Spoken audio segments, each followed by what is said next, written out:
الحمد لله رب العالمين والعاقبة للمتقين والصلاة والسلام على أشرف الأنبياء والمرسلين أما بعد.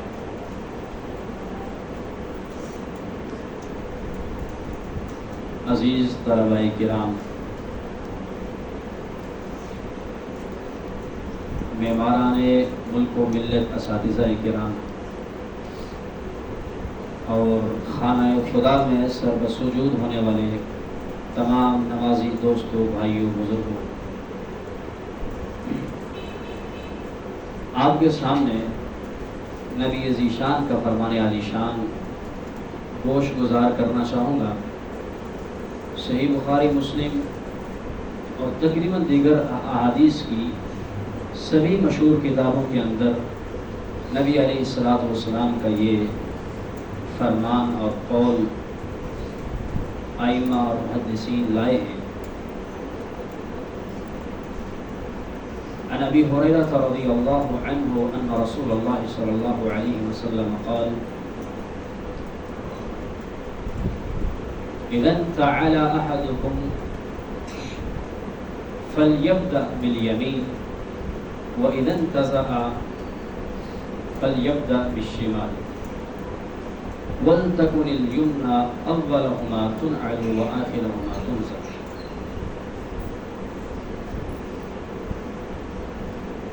نبی علیہ السلام نے مخاطب کر کے فرمایا، صحابہ کو، تمام امت اس میں شامل ہے، کہ جب آپ میں سے کوئی جوتا پہنے تو پہلے دایاں جوتا پہنے، اور جب آپ میں سے کوئی جوتا اتارنے لگے تو تب بایاں جوتا پہلے اتارے۔ نبی علیہ السلام نے فَلْيَبْدَأْ کا صیغہ استعمال کر کے حکم دیا ہے، بڑا تاکیدی حکم ہے۔ ہم سبھی الحمدللہ دو پاؤں رکھتے ہیں، اللہ ہمارے پاؤں اور قدم سلامت رکھے، جوتا پہنتے ہیں، اتارتے ہیں، مسجد میں آتے جاتے، واش روم استعمال کرتے وقت، گھروں میں بھی علیحدہ سے جوتوں کا بندوبست اور انتظام ہوتا ہے، بستر پہ جاتے اترتے، یعنی دن کے اندر ہمیں کتنی ہی بار جوتے اتارنے اور پہننے کا موقع میسر آتا ہے۔ اور ساتھ ہی یہ نبی علیہ السلام کا فرمان ہم نے سن رکھا ہے۔ ہم میں سے ماشاءاللہ کئی طلبہ اس نبی علیہ السلام کے عظیم الشان فرمان کو اپنے سینے کے اندر جگہ دیے ہوئے ہیں، بس یہ ہے کہ اسے ہم نے اپنی عادت بنانا ہے۔ عادت عید، اگر اشتقاقی لحاظ سے آپ دیکھیں تو عاد یعود، عادت عید، کسی چیز کو بار بار تکرار سے کرتے رہنا کہ یہاں تک کہ وہ انسان کے انگ انگ میں بس جائے، رگ و ریشے میں سرایت کر جائے۔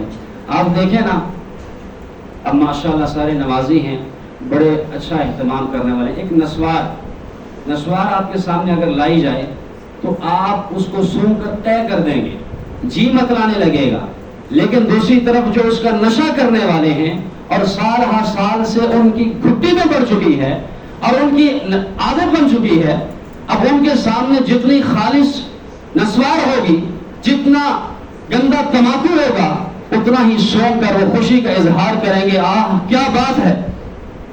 وجہ کیا ہے کہ ان کی عادت بن چکی ہے۔ عادت بھی بننے سے عبادت کرنے میں بڑی آسانی ہو جاتی ہے۔ دیکھیے کچھ لوگ ایسے ہیں کہ فجر کے وقت ان کی نیند نہیں جاتی، اور کچھ لوگ ایسے ہیں کہ نماز فجر کے وقت ان کو نیند نہیں آتی۔ وجہ کیا ہے اس کے پیچھے؟ سال ہر سال کی محنت و مشقت ہے، ریاضت ہے، ان کی کوشش و کاوش ہے، جد و جہد ہے، اور پھر اپنے آپ کو اس پر بار بار پابند کرنا۔ ایک چھوٹا سا واقعہ اس میں اس زمانے میں آپ کے سامنے ذکر کروں گا۔ ہماری جماعت کے بڑے ہی نامور اور محقق اور بڑے ہی چوٹی کے ماشاءاللہ خطیب اور عالم شیخ عبدالرزاق ساجد حافظہ اللہ تعالی، ان کی گفتگو میں اسی حدیث کے ضمن میں ایک میں واقعہ سن رہا تھا۔ کہنے لگے کہ جب ہم جامعہ اسلامیہ کے اندر زیر تعلیم تھے تو وہاں پر ہم علم و عمل سیکھ رہے تھے. اللہ آپ طلباء کو بھی جامعہ اسلامیہ کی رونقیں اور بہاریں دیکھنا نصیب فرمائے، اور باقی تمام نمازیوں کو اللہ حج و عمرے کی سعادت اور مکہ مدینہ کی زیارت نصیب فرمائے. کہنے لگے ایک دن میں نے اپنے ایک استاد محترم کو دیکھا، مسجد نبوی سے باہر نکل رہے ہیں اور باہر آئے اور پھر اندر گئے، پھر باہر آئے پھر اندر گئے. یہ بار بار تکرار ہے، آنا جانا ہے. آج خلاف معمول کا آنا جانا ہے. میری سمجھ سے بات بالاتر تھی، اور جو علم کے شائقین طلباء ہوتے ہیں وہ اس طرح سے علماء کے علم کا بھی پیچھا کرتے ہیں اور ان کے عمل کا بھی تعاقب کرتے ہیں. کہتے ہیں استاد جب اس عمل سے فارغ ہو کر نکلے، سامنے پارکنگ میں گاڑی پارک تھی اور وہاں پر جا کر گاڑی میں بیٹھنے لگے. میں ان کے پیچھے پیچھے ہمارا جانے لگا. راستے میں پوچھا استاد یہ کیا معاملہ ہے؟ آج خلاف معمول آنا جانا ہے، یہ آنے جانے کے تکرار ہے. کہا خلِ وَلِهَذَا بَيْنِي وَبَيْنَ اللَّهِ، چھوڑ دے یہ میرے اور میرے اللہ کا معاملہ ہے.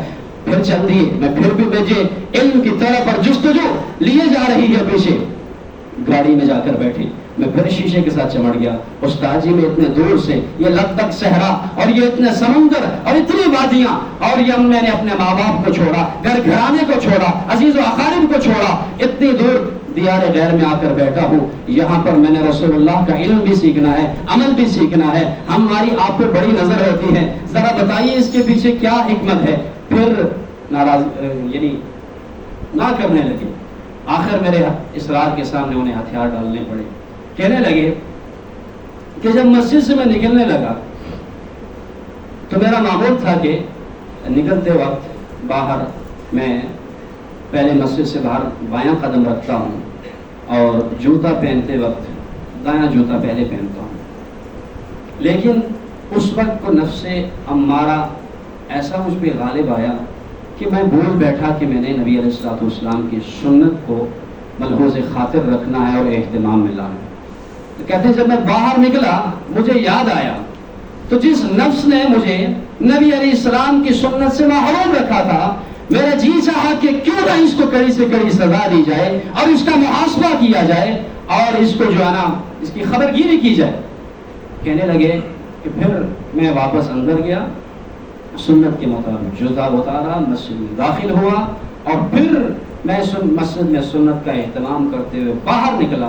پھر سنت کے مطابق جوتا پہنا اور اس طرح سے بار بار میں نے وہ ایک عمل کیا تاکہ اس طرح سے میرے نفس کی سرزنش ہو اور آئندہ مجھے یہ غفلت میں دھکیلنے سے بچائے رکھے. یہ ہوتا ہے ترا امتیاز اہل اللہ کا، یہ وتیرہ ہوتا ہے اللہ والوں کا کہ اس طرح سے اللہ رب العزت کے فرامین اور احکام کے ساتھ چمٹ جاتے ہیں اور رسول اللہ کے فرامین اور سنتوں کے ساتھ اس طرح لگاؤ رکھتے ہیں.